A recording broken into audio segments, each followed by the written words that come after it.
जब तक न सफल हो नींद चैन को त्यागो तुम, संघर्ष का मैदान छोड़ कुछ किए बिना ही जय जयकार नहीं होती, और कोशिश करने वालों की कभी हार नहीं होती। कहते हैं दोस्तों कि जब तक आपकी कोशिशें जिंदा हैं, जब तक आपके अंदर वो जोश जुनून और जज्बात जिंदा है, तब तक आपको इस दुनिया में कोई नहीं हरा सकता। और कहते हैं कि इतिहास सिर्फ और सिर्फ मेहनत करने वालों का लिखा जाता है। तो एक उसी कड़ी में एक ऐसी बच्ची जिसका नाम है श्वेता राजपूत, जो इटावा से है, उत्तर प्रदेश के एक जिले से, जिले के एक छोटे से गांव से, जिसने अपनी पढ़ाई गांव के ही पास के एक स्कूल से की। हिंदी मीडियम से पढ़ी हुई एक बच्ची आज एयरफोर्स में फाइनल सिलेक्शन ले चुकी है, और पहली, कहते हैं कि देश की पहली अग्निवीर बनने का सौभाग्य श्वेता को प्राप्त है। तो बहुत बहुत बधाई श्वेता, सबसे पहले आपको और आपकी पूरी फैमिली को, जिन्होंने आपके लिए इतना संघर्ष किया, और आपने उस संघर्ष को सिद्ध करके दिखाया कि आप भी कुछ कर सकते हैं। नहीं बेटियां, बेटी भी, बेटी है तो क्या हुआ, बेटियां भी देश की सेवा कर सकती हैं।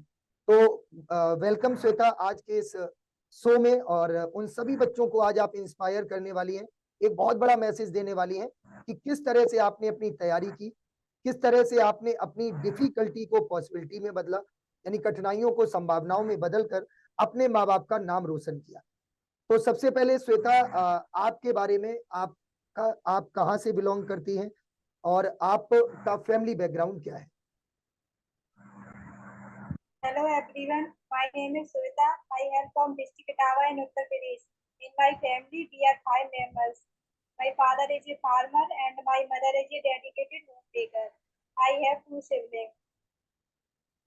गुड। श्वेता, एक चीज मैं आपसे जरूर पूछना चाहूंगा। जैसे आपने बताया कि आपके फादर फार्मर है ना, तो किसान, कहते हैं ना कि इस देश का जो असली हीरो है, जो असली हीरो है वो सिर्फ दो ही है, एक तो जवान और एक हमारे देश का किसान।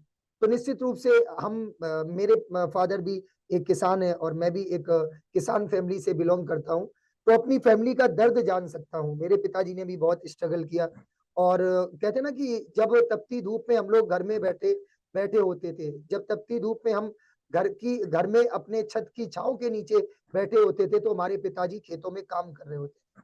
तो निश्चित रूप से आपने भी वो पिताजी का संघर्ष देखा होगा। तो आज आप जब एयरफोर्स में सेलेक्ट Yes, हो sir. चुकी है, तो आप अपने पेरेंट्स की खुशी, अपने चेहरे पे एक खुशी देख पा रही होंगी।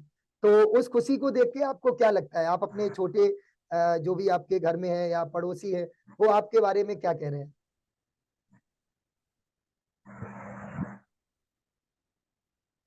सर मुझे लगता है कि मैंने उनकी मेहनत सफल कर दी, बिल्कुल। क्योंकि एक किसान बच्चा यही किसान चाहता है कि उनका बच्चा बहुत आगे जाए, बहुत बड़ा बने और कुछ करके दिखाए, तो उन्हें बहुत खुशी होती है। बिल्कुल बिल्कुल सही बात है श्वेता, और ये हमारे माँ बाप के लिए एक फक्र की बात होती है। और जब बेटियां, अब तो बेटे और बेटियों में कोई अंतर नहीं रह गया है, और पहले भी नहीं था, आज की बेटियां तो बेटों से भी आगे हैं। श्वेता, सबसे पहले मैं ये जानना चाहूंगा कि आपने अपनी पढ़ाई यूपी बोर्ड से की, तो आपके लिए यस। इंग्लिश एक निश्चित रूप से एक डिफिकल्ट सब्जेक्ट माना जाता है।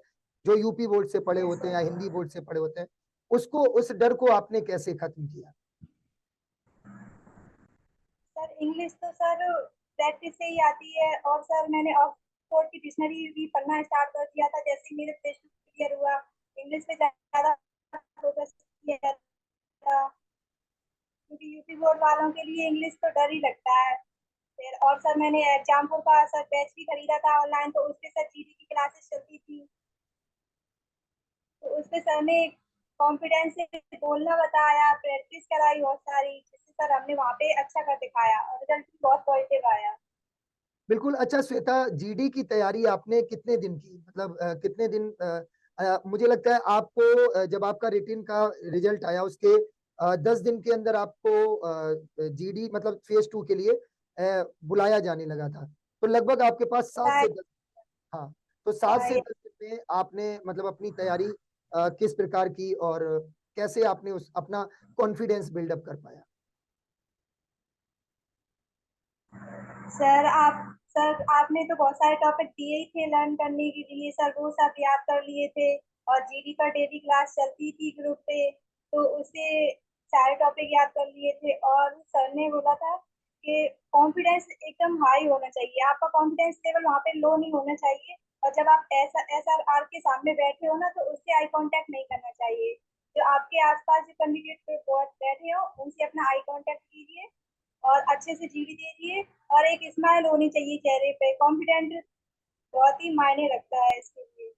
बिल्कुल, ये कॉन्फिडेंस कहते हैं ना कि जब जीडी की बात करें या फिर हम कोई भी इंटरव्यू की बात करें, आई कांटेक्ट हुआ, हमारा कॉन्फिडेंस हुआ, हमारा सिटिंग पोस्चर हुआ, ये सारे बहुत मायने रखते हैं। अच्छा श्वेता, मैं आपसे एक बात और जानना चाहूंगा, जैसे फिजिकल, तो गर्ल्स के लिए फिजिकल नो डाउट बहुत डिफिकल्ट माना जाता है, और इवन मैं बात करूं तो सबसे ज्यादा जो एयरफोर्स फेज 2 की बात करें तो पिछली बार फिजिकल में बच्चे ज्यादा बार हुए थे, तो आपने फिजिकल की तैयारी कैसे की? ये सर, मैंने फिजिकल की तैयारी पहले सर स्टार्टिंग में तो थोड़ी थोड़ी की, एकदम ज्यादा कर देते तो नहीं हो पाता था। सिटअप्स तो बिल्कुल नहीं हो पा रहे थे, फिर धीरे धीरे किए, किसी दिन 5 किए, किसी दिन 7 किए, तो एंड टाइम पे आके 10 होने लगे थे, फिर 15 करने लगे। और वहाँ पे सर रनिंग में वो जो ऑफिसर वगैरह वहाँ पे होते हैं, वो आपका कॉन्फिडेंस लेवल और बढ़ाते, कहते बच्चे आप कर लोगे और दौड़ो, तेज दौड़ो। हो जाता है सर, जब वहाँ पे बहुत सारे बच्चे देखते हैं तो अपना कॉन्फिडेंस लेवल खुद बढ़ जाता है। बिल्कुल सही बात है, मतलब ये मुझे याद है, मैंने 2013 में एयरफोर्स का एग्जाम दिया था, तो फिजिकल में मतलब ऑफिसर्स बड़े सपोर्टिव होते हैं, बहुत सपोर्टिव होते हैं, वहां पर मनोबल भी बढ़ा रहे होते हैं, तो एयरफोर्स के में ये एक अच्छी चीज होती है। अच्छा श्वेता, एक बात और मैं आपसे पूछना चाहूंगा, जैसे आपके गांव में मुझे लगता है पहली एक ऐसी बेटी होगी जो एयरफोर्स में जा रही है, क्या और भी कोई बच्चे यस। हैं अच्छा, तो मतलब नहीं सर, अकेली। अच्छा पूरे वैसे मैं भी इटावा के पास का हूँ, तो मैंने तो अभी तक नहीं सुना है कि अपने डिस्ट्रिक्ट से कोई लड़की का एयरफोर्स में सिलेक्शन हुआ है, और ये एक बड़े गर्व की बात होती है कि आपने, और मैं तो आपका शुरू से स्ट्रगल देख रहा था, मेडिकल में भी आप फिर आपने फिजिकल से लेके पूरी एकदम तैयारी बड़े पॉजिटिव वे में, मतलब पूरे जीडी फेज 2 की अगर बात करूं तो सबसे बढ़िया चीज आपके अंदर मैंने ये देखी कि आप एकदम फेस पे स्माइल थी, कोई डर नहीं था कि मैं फेज 2 के लिए जा रही हूँ, क्या होगा क्या नहीं होगा, तो कहीं ना कहीं उस चीज ने आपको सफल बनाया। अच्छा श्वेता, एक चीज मैं और आपसे पूछना चाहूंगा, जैसे आपने जब एयरफोर्स की तैयारी करना शुरू किया तो उस समय पे क्या क्या चीजें आपने फेस की, मतलब आपकी लाइफ में क्या क्या स्ट्रगल्स आए, कितने समय पहले से आप एयरफोर्स की तैयारी कर रहे थे? सर, मैं पहले से ही SSC CGL की प्रिपरेशन कर रही थी और ज़्यादातर सिलेबस उसका सेम था। तो मैंने एयरफोर्स का फॉर्म भी फिलअप कर दिया और उसका पेपर भी दे आई। और उसमें भी अच्छे नंबर आ गए मेरे, 37, और कट ऑफ भी बहुत कम थी। तो सर, इससे फिर मैंने हम्म। फेज 2 की प्रिपरेशन के लिए एग्जाम को डिफेंस ने सर और विवेक ने क्लास में अच्छे से पढ़ाई, और जिससे हमारी अच्छी से तैयारी हो चुकी फेज 2 के लिए। और बिल्कुल आपने अच्छा से तैयार करके हमें फेज 2 के लिए दे। बिल्कुल, और ये तो ये मतलब आप लोग ने इतनी मेहनत की, नो डाउट।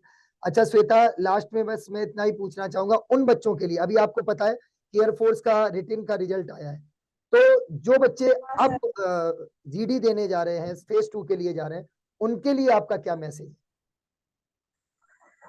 सर, उनके लिए जीडी के लिए ये जो कि करंट में अभी जो कुछ हो रहा है उसी से रिलेटेड टॉपिक आपसे पूछा जाएगा। मेरे में तो मेक इन इंडिया टॉपिक पूछा गया था, जो तो मैंने पहले से ही याद कर रखा था। और वहाँ पे मतलब वो आपको पहले डिस्क्राइब करते हैं कि टॉपिक होता है। पहले वो आपको रफ शीट देंगे, उस पे आपको लिखना होगा। उसके बाद आपको 10 मिनट देंगे, उसमें आपको एक फेयर शीट देंगे, उस पर लिखना होगा। और वो फेयर शीट जमा कर लेते हैं, रफ शीट आपके पास होगी, जिससे आप प्रॉपरली उसे देख के थोड़ा लर्न कर लो। टाइम प्रॉपरली होता है, तो उसे लर्न कर लो। जैसे ही ग्रुप डिस्कशन स्टार्ट होता है तो आप अपना डिस्कशन कर सकते हैं। बिल्कुल बिल्कुल श्वेता, ये एक बहुत बहुत बढ़िया आपने बात की कि सिंपल सी बात है कि थोड़ा सा हमें कॉन्फिडेंस बिल्डअप करना होता है, थोड़ी सी प्रैक्टिस अगर हम पहले से कर लें और प्रॉपर हमें गाइडेंस मिल जाए थोड़ा सा, तो निश्चित रूप से हमारे लिए बहुत अच्छा हो जाता है। तो बेस्ट ऑफ लक श्वेता, आप देश सेवा करने जा रही हैं, बहुत जल्दी नीली वर्दी में दिखेंगी, है ना? तो ये एक बड़ा प्राउड मोमेंट होगा, और मैं इतना ही कहूंगा कि अब समय है कुछ कर गुजरने का, और देश सेवा करने का आपको मौका मिला है, तो बहुत ही पूरे ईमानदारी के साथ देश सेवा करिए और अपने मम्मी पापा का भी ख्याल रखिए, है ना।